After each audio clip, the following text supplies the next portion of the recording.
Good morning, LinkedIn Live, actually, it's afternoon now. Good afternoon, LinkedIn Live. My name's Emma Monroe, founder of Found&Chosen, and welcome to our weekly squad call. Hey, squad leaders, how are you? Hello. Awesome. Good, thank you. Good. Thank you, Emma. I've already introduced myself, so what if you guys go one by one and introduce yourself and tell us what did you get to do this week? Ooh. Brian, do you want to go first? I'll happily jump in. Hi, I'm Brian Goodall, squad leader here at Found&Chosen. I get to go wander my neighborhood and beg for goodies this afternoon, dressed as a wizard with the rest of my family dressed as witches. So I'm really, really excited to do that. And I'm grateful for just all of the tremendous clients that we get to work with. And that's it. Yeah. Fantastic. Well, good to see you, Brian. Paola, it finally looks like it's getting sunny at this time of the day for you over in Australia. Yeah, well, I thought you were going to introduce just myself with a good morning. I'm like, yes, it's me. It's morning. So good morning, Australia and Asia Pacific. Paola Piccino, squad leader over here on this side of the world. And what I got to do this week, yesterday, I got to start my day with yoga by the beach on the Sunshine Coast with an amazing group of venture capitalists and startup founders in the tech and AI space. And that was only the beginning of a really exciting and inspiring day with those interesting brains. It was a great event at the Parisian Beach Digital Hub, where again all these venture capitalists and AI tech startups got together on a really great panel. So I learned. My brain is still going boom from that. I love that. And I'm totally jealous that you got to do that, but super excited that you did. So thank you for joining today. And we're doing it a little bit later so that it is sunny for you, Paola. Thank you. And then Lindsay, what did you get to do this week? I too get to parole the neighborhood, also dressed as the Wicked Witch of the West with my little one. She had a Wizard of Oz themed class party today, so that is my honor for Halloween this year. So just get to kind of live it up while she's still little and leaning into those things. That's awesome. Very exciting that you get to do that this afternoon. Mine is also, I get to do Halloween this afternoon, which is exciting, although we did have a serious discussion this morning because we had a fire pit out the front last year and did s'mores, and the consensus is this year we don't want to risk fire hazards. So I redesigned and we're now doing s'mores trays, so the kids will also be very happy. So that's what we get to do this afternoon. The other thing that all four of us get to do is talk about ABM reporting that safeguards your role, the 4 critical reports that you must use. So I'm super excited to dive into the topic. So why don't we go around first and talk about why reporting for your ABM program is so crucial to your program. Lindsay, do you want to kick off? Absolutely. And I apologize. I know that my audio is probably not so hot. I couldn't quite fix that, so I'll try to speak up. ABM is one of those, well, you know what? Actually, I'll back up. Reporting in general is such an important facet to strengthening our partnerships in order to really offer that transparency piece, right? So not only is it important to our ABM programs, but in an effort to really show proof of performance, really show strategy efficiency, really show the direction that we're going, there is no better way to improve that stickiness that we're looking for with our clients. So without that continued touch point on a regular basis, which you'll see today, we talk about the numerous reports that we use to do just that in multiple ways, there is a real risk of churning your client when they are just kind of floating out in the ether without understanding what we're doing on the back end. So it is such a critical piece of the relationship that we are building with our clients and the performance of our campaigns overall.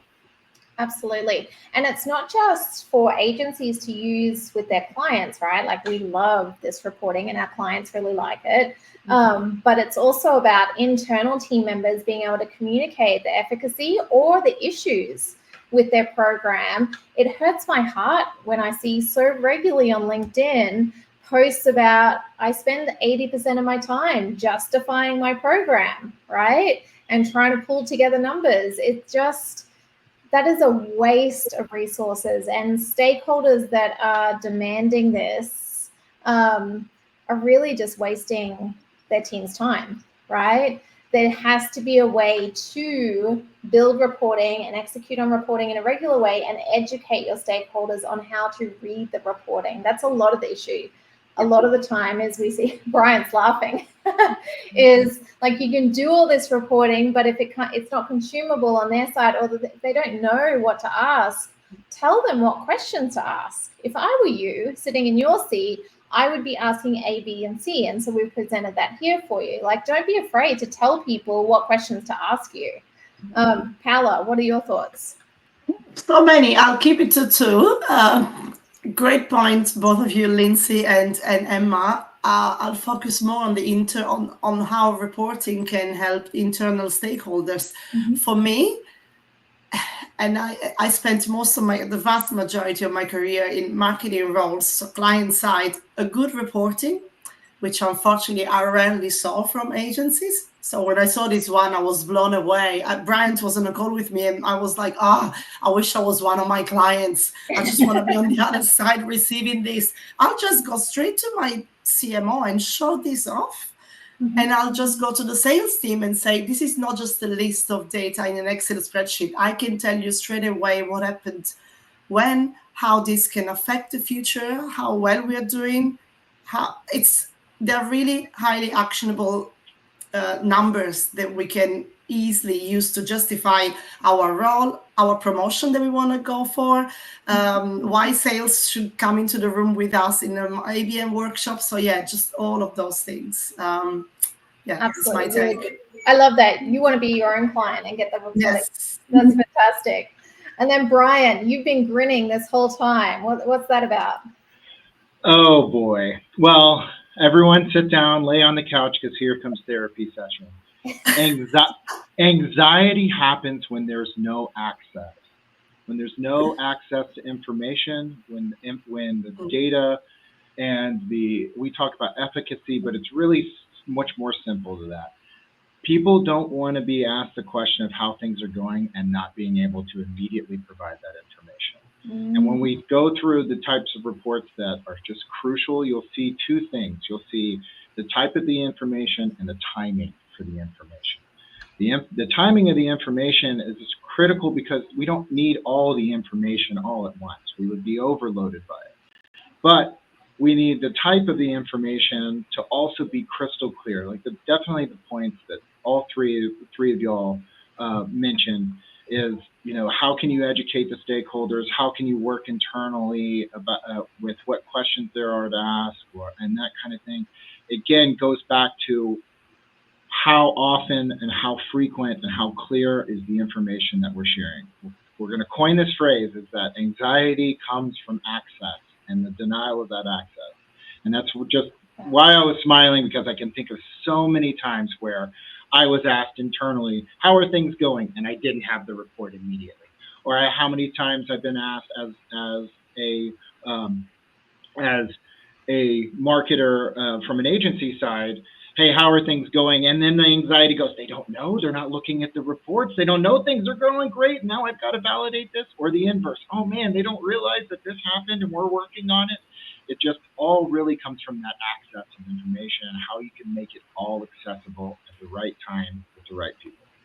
Absolutely. I wonder, out of that conversation, Brian, I wonder if we could run a short tongue-in-cheek post about this reporting bundle will reduce your anxiety by 48%.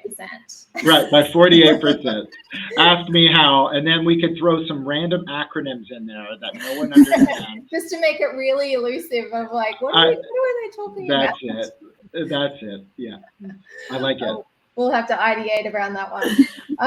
Okay, so let's talk about where we like to lean in with our clients with reporting.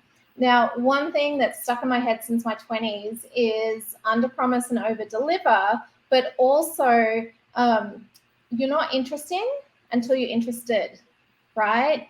And one of the ways we do that is to make sure that we're at the forefront and anticipating what our clients are thinking about at 2 a.m. I don't want one of our clients laying there at 2 a.m. going, I wonder what impact this is actually happening, or I wonder what ads are actually live, right? Down to that sort of simplicity. And so the way we've designed our reporting bundles and the timeliness of these is because I don't want any of our clients lying there at 2 o'clock in the morning thinking about our program, right? Our ABM program. And so what we do is we have an offshore team that works on Sundays US time to prepare all the weekly data so that it's ready for our squad leaders to send out on a Monday so that we can hit the ground running fast with them every single week. And so the weekly ABM report goes into, yes, some top level executive dashboards, but then also into, okay, these are the actual accounts that sales should be focused on over the next 5 days. These are the actual accounts that are repeatedly engaging. And so what are we doing with those?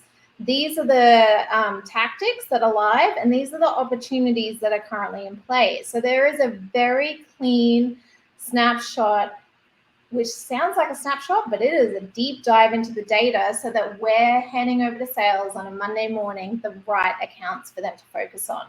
Lindsay, you do this so brilliantly. Do you want to give some insight into how you use the Monday weekly ABM report? Absolutely. So it's really important to, just like you mentioned, pull out each of those very important nuances in that reporting so that you're surfacing the things that really need to be paid attention to and acted upon at the beginning of the week, so that they can be very timely in, acting on those opportunities. So there are kind of a subset of data points that I will always surface, but then I always look for nuances as well. Like, hey, this is super new. This is different. Let's pay attention to this when we talk this week. But I want to get it into your hands now. That's why the Monday reporting is really, really important. In fact, one of the most important things that I think we do. Yeah.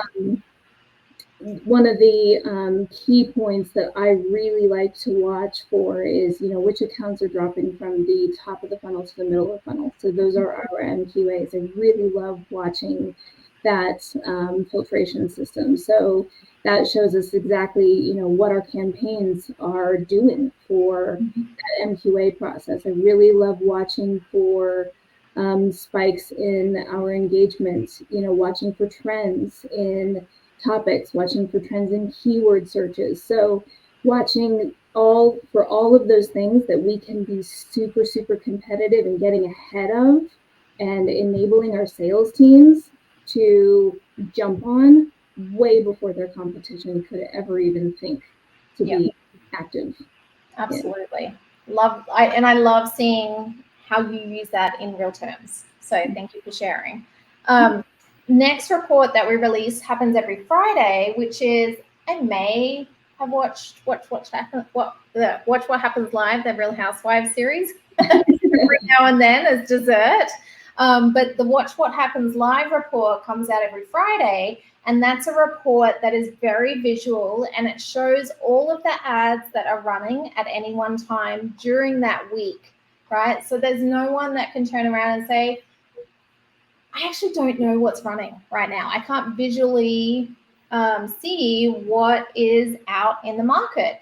And it's interesting how much sales teams say that, right? Because they're getting these leads, they're getting these marketing qualified accounts, but they're like, I don't know what their journey's been. What have they seen so far?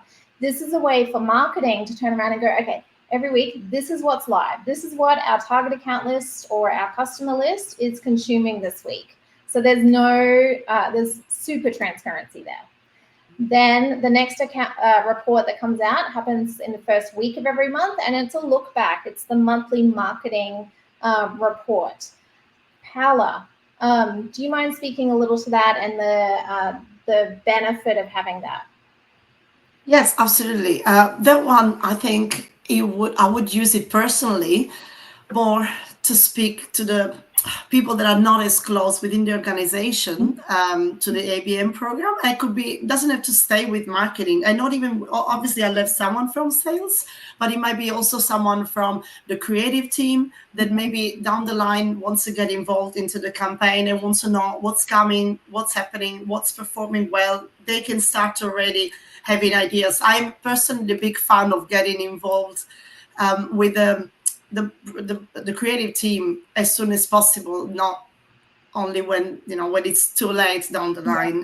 The more everybody within the organization, product, customer success, sales, creative is involved into the results, what's working, what's not working, the higher the chance that the ABM program works. As I said before, it is for me not just another marketing campaign, but it's a big change management piece for the organization. And one other point here is that the way I see the reporting is not just me going there, talking, going through the numbers and the actions to take, but I'm really keen to hear other points of view and what a creative person or a customer success person might see in between the numbers that I might have missed or I might have not highlighted particularly. Yeah. What's important to me as a marketing person or for someone who's in sales is not necessarily what's crucial for other sides of the business. So I like giving the chance to people to have their own perspective on the same data. Absolutely. The other thing I like about what you just said and the monthly ABM report is it's a change management piece, like you said, Paula, but it's also a piece where we don't shy away and go, you know what, this piece here from this monthly report, we can see that it's broken. This is what we want to do about that so that we don't hide it, right? We don't want to hide anything. Let's bring it all to the table, and that's the place, I believe, to do that. Let's talk about the quarterly report, which is, as a salesperson, that's my most exciting report. Bryant, again, you're smiling, so let's get you on screen. The quarterly opportunity report does a deep dive on all of the opportunities that are in play over the last quarter.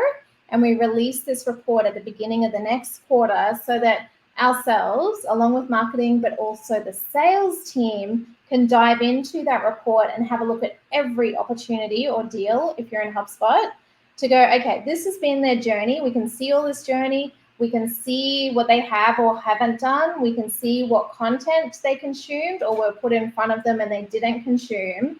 And then we can get back together again and go, okay, what are we going to do for this account this quarter? I like to roll this. It is a nitty-gritty report. It takes a lot to put together, but it is such a powerful tool to say, okay, this part's working, this part's not working, but what are we going to do together as a team, account by account? Bryant, what's your thoughts on that? Well, I'm in marketing, so I speak only in metaphors. So here comes another metaphor. The weekly ones are they're there to inform you when to put your foot on the brake or when to put on the gas. The monthly reports are telling you when to change lanes, okay? And then the quarterly reports are, it's time to get the hell off the highway, we're going in the wrong direction. Because It allows you to look at long-term trends, look at seasonality, and really look at it at the way that the business is going to be graded in the long run, which is by quarter by quarter by quarter. And you don't have to be a publicly traded company that has to release this to the street for you to be able to look at the impact and feel the pressure of reporting from that quarterly standpoint. Mm-hmm. What I love about the way that that the framework exists from the opportunity or the deal standpoint is that it really resets those expectations of how dirty and how nasty and knotted these efforts and the journey really is, and really can showcase your understanding of your target audience, your connection with the sales team, and it brings up these more macro conversations of, hey, is it time to get off the highway? Are we going the right direction? Are we driving with the right driver? All these really big questions that you can't afford to miss out on, but you can't afford to hyper focus on in those weekly or those monthly. Yeah, absolutely. You know what it also does? You just reminded me of, Brian. It deeply shows how connected you are with the sales team, right? It goes back to the you're not interesting till you're interested. It's like the platform to show your interest in the sales team and working together with them. So love that report. What we would like to offer as a team for anyone watching is to go to foundandchosen.com and go to the second CTA, which is download and get access to this ABM reporting bundle. There are 3 templates that are going to totally reduce your anxiety, right? But also reduce the time of justifying, right? They're tools that are there and available for you to be able to bring along not just conversions, but bring along all your stakeholders along the journey. So hopefully that's a good wrap up and an offer for everyone watching for the week. Bryant, enjoy your Halloween tonight, dressed up as a warlock, is it? A wizard, a warlock. It's just a reason for me to wear a wig. Fair enough. I want photos all around. Paula, are you still recovering? Your brain's still turning from your event yesterday with the VCs? No, it's good. It's good energy that I'm sure I'll use a lot of it today in my day. Yeah. Excellent. And I'm looking forward to our one-on-one next week. I appreciate you. Me too. Lindsay, have fun this evening. Thank you. Yes. I think you guys have a similar theme to Bryant, so I'm feeling very left out because I'm not dressing up as anything. Excellent. Have a great weekend, team, and I will see some of you tomorrow. Otherwise, I'll see you next week. Thank you. Bye, Thank everyone. Bye, everyone. Bye. Bye.